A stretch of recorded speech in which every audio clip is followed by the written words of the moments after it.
Thanks for joining us for continuing to look into the future and maybe have a look at some games that we should be keeping an eye on in 2024. This episode's going to focus on those open world games that are coming. Big worlds, exciting premises, and possibly empty spaces. Which games do we think you should keep an eye on? Riches. Skull and Bones. Another game that has been through hell and back to just get a release. Skull and Bones is finally within sight of its launch, and, somewhat to my surprise, it is showing some promise. I played the 6-hour beta recently and had quite a good time with it. The combat was a blast, and it is a stunning world to explore. My main concern, however, was the lack of variety in missions. This makes me worry that the joy will wear off quickly, and the tedium of repetition will set in.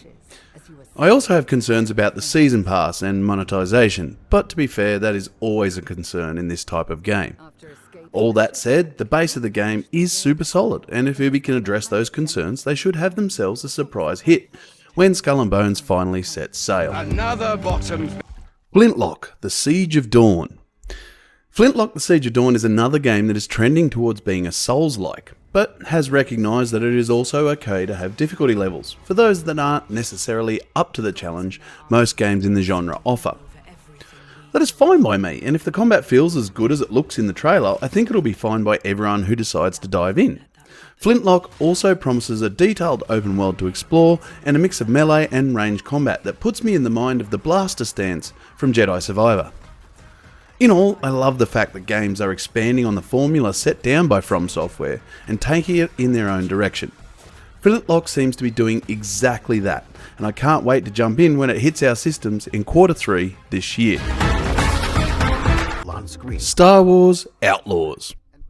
After a positive showing at Not E3 last year, Star Wars Outlaws has fans of a galaxy far, far away hyped to dive into the universe and experience it from a different point of view.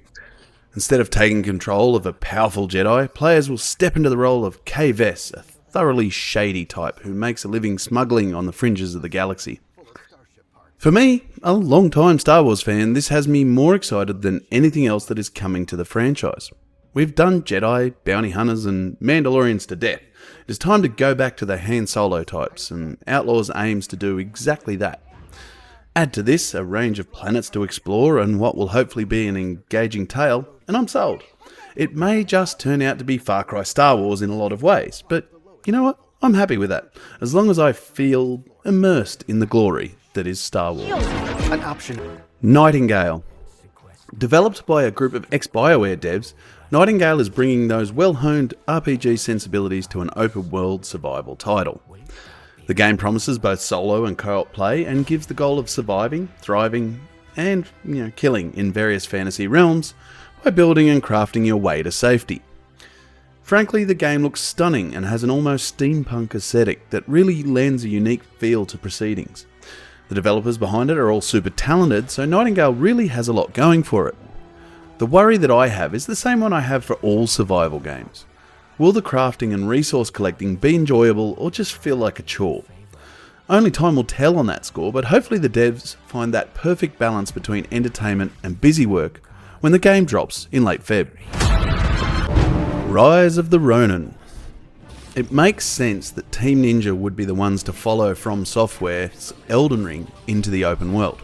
After all, they've been super successful by following them in the past while still putting their own spin on things.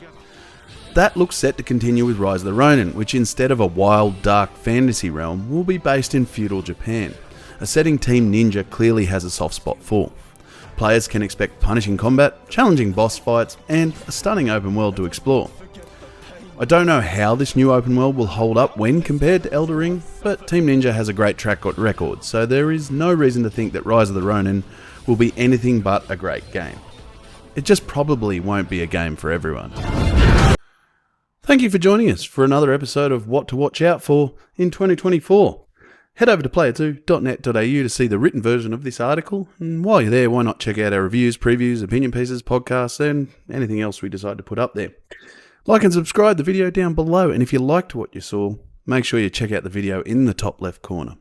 Thank you for joining us for this episode, and we'll catch you next time on Player 2. See ya.